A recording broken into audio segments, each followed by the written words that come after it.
Good day mga momshies, popshies, and anakshis! Dahil parang grumabi yata ang ubo ni Kobe ay nakapag-decide kami ni Daddy Bling na pumunta na lang sa PD at ipa-check up siya. Pinainom ko na siya ng gamot at sinabayan ko na rin ng kalabo juice, kaso lang ay lumala pa rin ito. Hapon na kami pumunta dito dahil 2 to 4 p.m. ang schedule ng pedia ni Kobe. Kinuha na ang timbang ni Kobe at naghintay muna kami kay Doc dahil nag-rounds pa daw ito sa kanyang mga pasyente sa hospital. Bumaba talaga ang timbang ni Kobe dahil ilang araw siyang walang ganang kumain. Nahawaan kasi si Kobe ng ubo at sipon galing kay Ate Jerkin at Kylie. Pero sa kanya ang pinakagrabe dahil nagkalag na talaga siya. Buti din naman na okay na ang dalawang ate ngayon. Mahirap talaga magkasikit ang mga bata, lalo na sa ganitong mga edad kasi hindi pa nila na-express na mabuti kung ano talaga ang nararamdaman nila. Mabilis lang ang naging check-up namin at pagkatapos nga ay binigyan na kami ng reseta ng pedia ni Kobe. Dito sa butika malapit lang sa hospital kami bumili ng mga gamot para pag uwi namin mamaya ay dire-diretso na lang.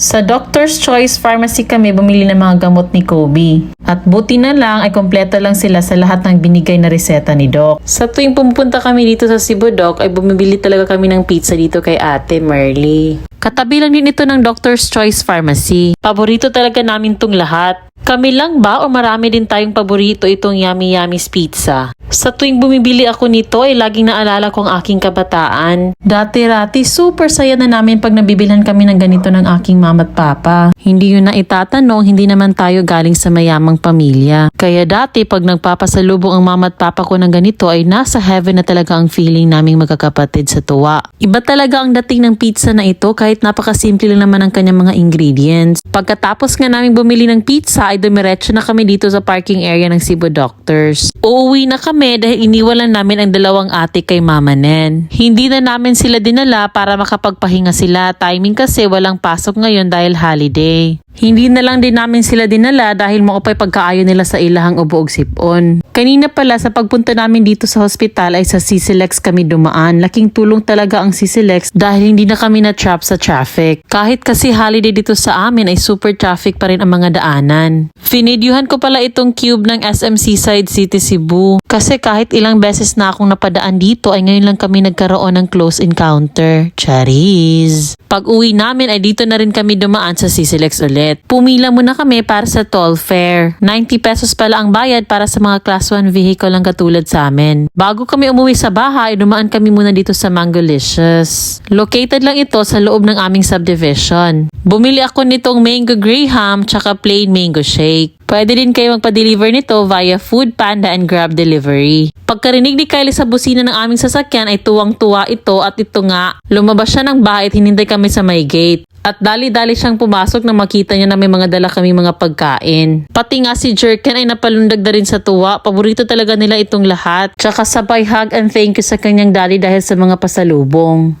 Tingnan nyo, ayan, hindi na nakapaghintay at inopen na talaga ang box. Timing na timing, wala palang print yung box dahil sabi ni Ate Merlin na hotdan daw stocks. Inilagay na rin pala ni Daddy Bling si Kobe sa duyan dahil habang nasa biyahe kami, nakatulog ito. At nung kinuha ni Daddy Bling ay parang gusto pa rin niyang matulog. Kaya yan, tulog ka muna dyan anak. At kakain muna ang inyong mamshi. Kanigyo si Jerkin, kinuha niya talaga ang lahat ng mga pineapple. Yan kasi ang kanyang paborito. Yan muna for today's video. Unya, mauna lang to. Sige, bye!